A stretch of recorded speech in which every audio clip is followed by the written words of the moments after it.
On the afternoon of May 26, 1943, a black Mercedes pulled into the long circular driveway of the Bosbeek estate near the Dutch city of Haarlem. The car stopped in front of an elegant brick mansion, an imposing 17th-century structure with symmetrical rows of shuttered windows framing stately front steps. The historic building boasted an impressive exterior, but the Nazis had reduced it to a mere pretty shell, having stripped the home of nearly all furniture and personal belongings.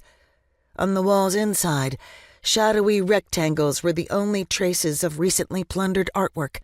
The estate owners, Fritz and Louise Gutmann, were home when the car arrived, enduring a kind of house arrest.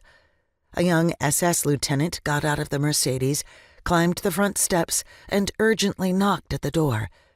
Once inside, the officer locked the door behind him, briskly inspected the common rooms, and told Fritz and Louise they had a few hours to pack up the rest of their things.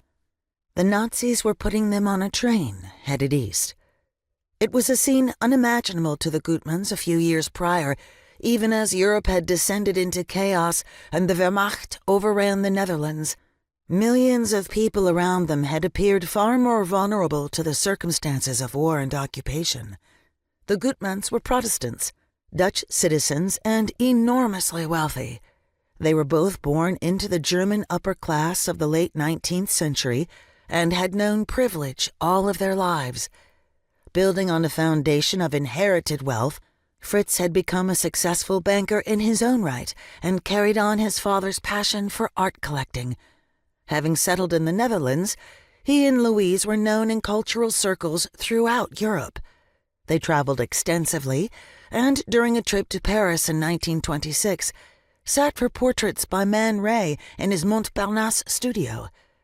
Before the war, the opulent Gutmann mansion housed an art collection worthy of a fine museum, with paintings by Boucher, Guardy, Hubert Robert, and Vigée Lebrun. Aubusson tapestries graced the walls. Cabinets displayed an array of Meissen porcelain, Renaissance gold and silver gilt pieces, and Ming and Qing vases. Louis XV and Louis XVI furniture rested on sumptuous Chinese carpets.